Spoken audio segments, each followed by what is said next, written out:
220 गज पर कराची में नॉर्थ नाजिबाद में एक घर बनवाया और पता नहीं क्यों किराए पे दे दिया। परेशान है, वही आज मेरे मेहमान हैं। अस्सलाम वालेकुम।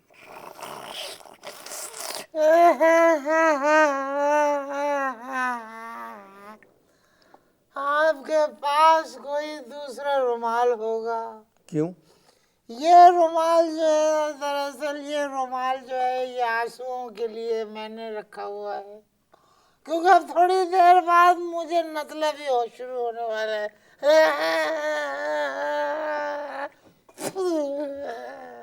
मगर आप रो क्यों रहे हैं? रो इसलिए ये मगर ये जो आंसू है ना, ये मगरमच्छ के नहीं है, ये एक मकानदार के आंसू है। 9 साल पहले मैंने जो है किराए पे मकान दिया था। ना साला वो मुझे मकान देता है, ना किराया देता है, और ना ही उस घर में मुझे घुसने देता है।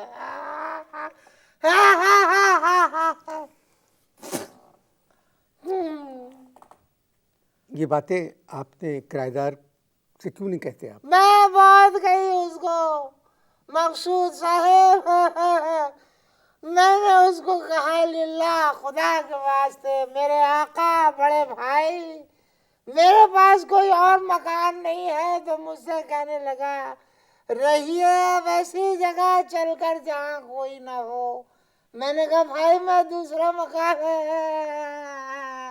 नहीं बना सकता। तो कहने लगे बेदरो दीवार सा एक घर बनाना चाहिए। और फिर मुझसे कहने लगा कि बेदरो दीवार जो घर होते हैं उसमें पैसा नहीं लगता, फ्री में बनता है, जाओ घर बनाओ।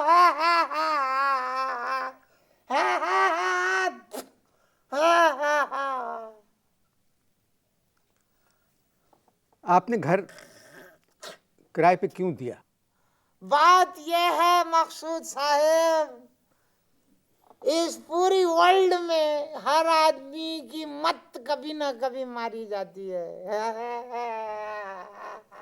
बस समझ लीजिए उस दिन हमारी मत मारी गई थी।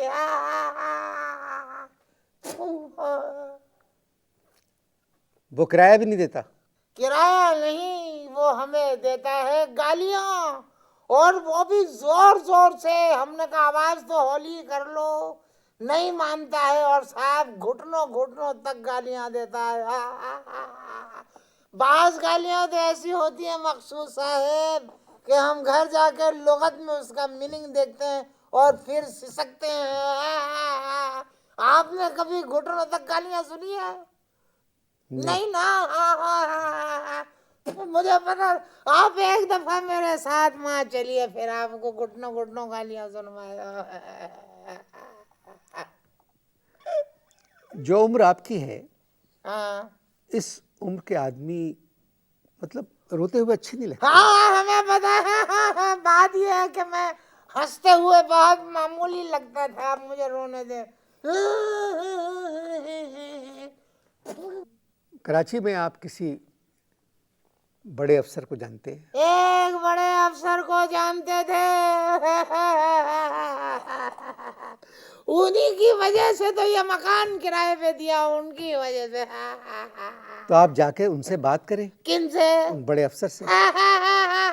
कैसे बात करें, वो तो खुद जेल में है, और जेल में चेक का सूट पहन के घूमते रहते हैं। वो जेल क्यों गए? लोग कहते हैं कि जितनी ज्यादा उन पे बरकतें थी उसी में शामिल उनकी हरकतें थी।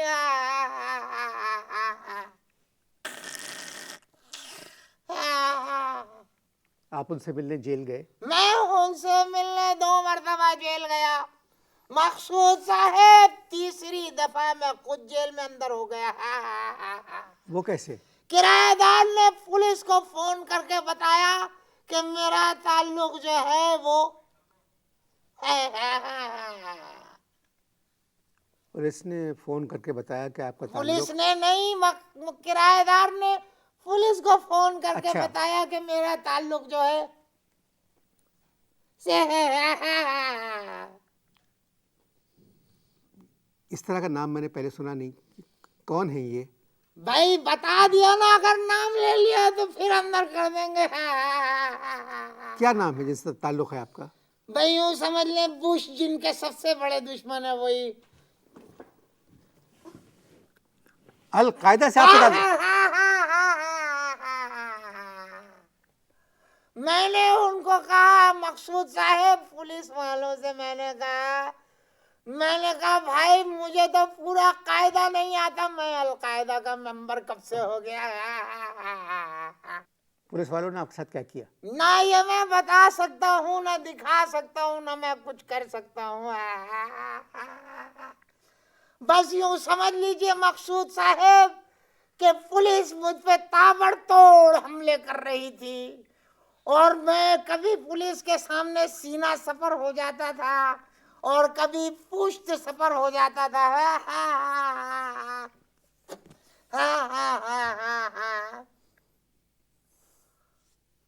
बाहर कैसे निकले? हाँ, बाहर कैसे निकले? एक हफ्ते के बाद, ओनली आफ्टर 1 वीक, पुलिस को ये यकीन हो गया कि किसी ने मेरे खिलाफ गलत कंप्लेन की है। मगर आपको कैसे मालूम कि ये शिकायत किराएदार ने की थी? और कौन कर सकता है? उसने, किराएदार ने मुझे फोन करके कहा कि बेटा अभी तो पुलिस ने तेरी पिटाई की है, 1 हफ्ते बाद तेरी धुनाई करेगी पुलिस जब मैं तुझे तेरे ऊपर बम का केस ला दूंगा। आपकी कहानी बाकी बहुत गमगीन कहानी। हाँ। आपके किराएदार शादीशुदा हैं? जी हाँ, उनकी बेगम थी। 3 साल पहले उनकी बेगम ने उनको छोड़ दिया। वो कह रही थी मेरा मियाँ मियाँ नहीं अलमिया है। अरबी सीख रही थी? पता नहीं। अलमिया। जी,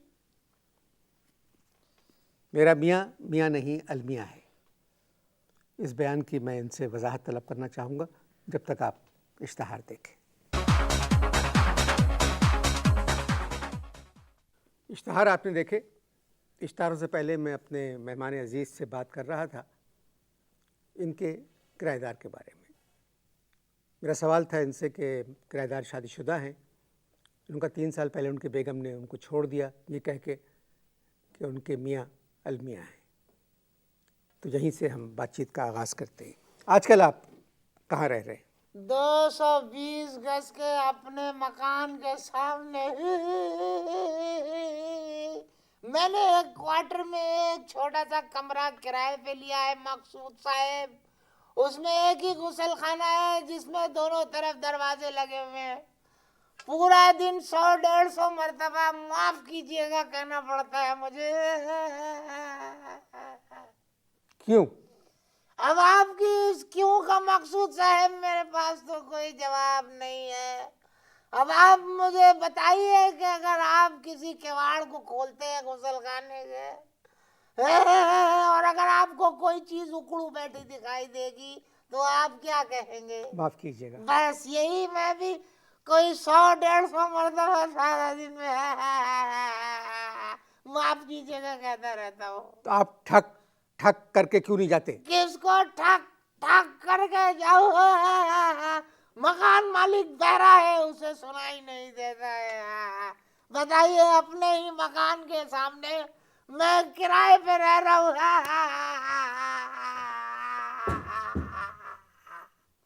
आपके घर वाले हैं?